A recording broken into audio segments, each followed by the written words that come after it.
Ladies and gentleman, mark cinema ಜೊತೆಗೆ ಬಾದಶಾ ಪಾಲಿಟಿಕ್ಸ್ಗೆ entry ಆಗೋ ಮಾತುಗಳು ಜೋರಾಗಿ ಸದ್ದು ಮಾಡ್ತಾ ಇದೆ. ಸಿನಿಮಾ ಜೊತೆಗೆ ರಾಜಕೀಯ ರಂಗು ಹಚ್ಚಿಕೊಳ್ಳುವಂತಹ ಆಲೋಚನೆಯಲ್ಲಿದ್ದಾರಾ ಕಿಚ್ಚ ಸುದೀಪ್ ಅನ್ನುವಂತಹ ಅನುಮಾನದ ಹುಳ ಸದ್ಯ ಎಲ್ಲರ ತಲೆ ಹೊಕ್ಕಿದೆ. ಎಸ್ ವೀಕ್ಷಕರೇ, ನೆಲ ಜಲ ಭಾಷೆಗಾಗಿ ಪ್ರಾಮಾಣಿಕ ಪತ್ರಿಕೋದ್ಯಮ. ನೀವು ನೋಡ್ತಾ ಇದ್ದೀರಾ ಫೋಕಸ್ ಟಿವಿ. ನಾನು ಪವಿತ್ರ. ಈಗಾಗಲೇ ಕಿಚ್ಚ ಸುದೀಪ್ ಅವರ ಲೀಡರ್ಶಿಪ್ ಕ್ವಾಲಿಟಿ ಬಗ್ಗೆ ಅರ್ಥ ಮಾಡಿಕೊಂಡಿರುವಂತಹ ಅಭಿಮಾನಿಗಳ ಬಳಗ ರಾಜಕೀಯಕ್ಕೆ ಬರಲಿ ಅಂತ ಹೇಳಿ ಬಯಸ್ತಾ ಇದ್ದಾರೆ. ಅದಾಗಲೇ ಕೆಲ ರಾಜಕೀಯ ಪಕ್ಷಗಳು ಆಫರ್ ನೀಡಿದ್ರು, ಇನ್ನು ಕಿಚ್ಚ ಸುದೀಪ್ ರಾಜಕೀಯಕ್ಕೆ ಆಗಮಿಸುವ ಯೋಚನೆ ಮಾಡಿಲ್ಲ ಅಂತ ಕಾಣುತ್ತೆ. ಆದರೆ ಬಾದ್ಶಾ ಪಾಲಿಟಿಕ್ಸ್ಗೆ ಎಂಟ್ರಿ ಆಗೋ ಚರ್ಚೆ ಇದೀಗ ಮತ್ತೆ ಸೌಂಡ್ ಮಾಡ್ತಾ ಇದೆ. ಕಿಚ್ಚ ಸುದೀಪ್ ಅಭಿನಯದ ಮಾರ್ಕ್ ಚಿತ್ರ ಕ್ರಿಸ್ಮಸ್ಗೆ ತೆರೆ ಮೇಲೆ ಅಪ್ಪಳಿಸಲಿದ್ದು, ಮಾರ್ಕ್ ಜೊತೆಗೆ ಪಾಲಿಟಿಕ್ಸ್ ಮಾತು ಜೋರಾಗಿದೆ.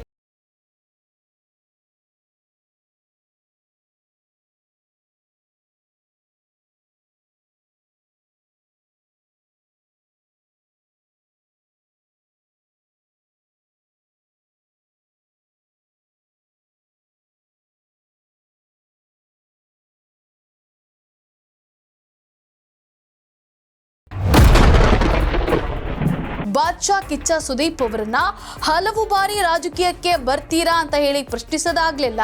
ಇಲ್ಲ ಎಂದಿದ್ದೇ ಇಲ್ಲ, ನೋಡೋಣ ಕಾಲ ಬಂದಾಗ ಅಂತ ಹೇಳಿದ್ದು ಹೆಚ್ಚು.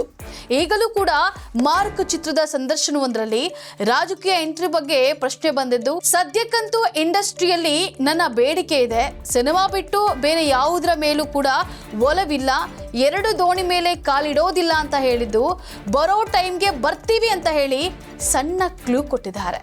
ಹಲವು ಬಾರಿ ಕಿಚ್ಚ ಸುದೀಪ್ ಅವರು ಸಿಎಂ ಸಿದ್ದರಾಮಯ್ಯ ಹಾಗೂ ಡಿಸಿಎಂ ಡಿಕೆ ಶಿವಕುಮಾರ್ ಅವರ ಜೊತೆಗೆ ಕಾಣಿಸಿಕೊಂಡಿದ್ದಾರೆ. ಅಲ್ಲದೆ ಕಾಂಗ್ರೆಸ್ನ ಕೆಲ ಕಾರ್ಯಕ್ರಮಗಳಲ್ಲೂ ಕೂಡ ಭಾಗಿಯಾಗಿದ್ದಾರೆ. ಡಿಕೆ ನಿವಾಸಕ್ಕೆ ಆಗಾಗ ಹೋಗಿ ಬರೋದು ಉಂಟು.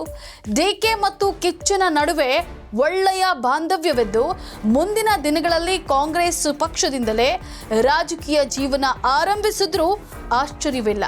ಹಾಗಂತ ಬಿಜೆಪಿಯಿಂದ ದೂರ ಏನೂ ಉಳಿದಿಲ್ಲ. ಬಿಜೆಪಿ ನಾಯಕರೊಂದಿಗೂ ಒಳ್ಳೆಯ ಸಂಬಂಧವನ್ನ ಹೊಂದಿರುವಂತಹ ಸುದೀಪ್ ಅವರು ಕಳೆದ ವಿಧಾನಸಭಾ ಚುನಾವಣೆಯಲ್ಲಿ ಬಿಜೆಪಿ ಪರ ಪ್ರಚಾರವನ್ನ ಮಾಡಿದ್ರು. ಮಾಜಿ ಸಿಎಂ ಬೊಮ್ಮಾಯಿ ಅವರನ್ನ ಸುದೀಪ್ ಅವರು ಮಾಮ ಅಂತ ಹೇಳಿ ಕರೀತಾರೆ. ಅಲ್ಲದೆ 40 ವರ್ಷದಿಂದ ಸುದೀಪ್ ಕುಟುಂಬದ ಜೊತೆ ಬೊಮ್ಮಾಯಿ ಅವರು ಆತ್ಮೀಯ ಸಂಬಂಧವಿದೆ. ಈ ಹಿಂದೆ ಬಿಜೆಪಿ ಸುದೀಪ್ ಅವರಿಗೆ ಟಿಕೆಟ್ ಕೊಡಲು ನಿರ್ಧಾರವನ್ನ ಮಾಡಿತ್ತು. ಆದರೆ ಸುದೀಪ್ ಟೈಮ್ಗಾಗಿ ವೆಯ್ಟ್ ಮಾಡ್ತಾ ಇದ್ದು, ಸದ್ಯ ರಾಜಕೀಯದಿಂದ ದೂರ ಇರಲು ಬಯಸಿದ್ದಾರೆ.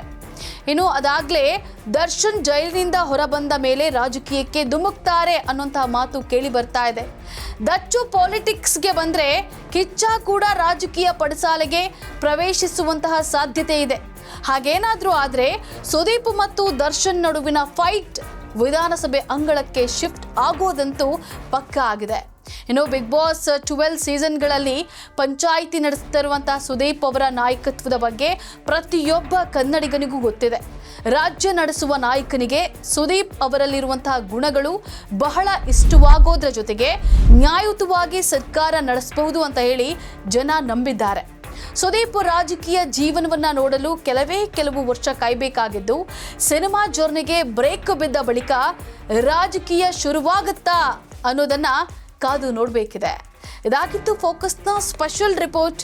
ನೆಲ ಜಲ ಭಾಷೆಗಾಗಿ ನೋಡ್ತಾ ಇರಿ ಫೋಕಸ್ ಟಿವಿ.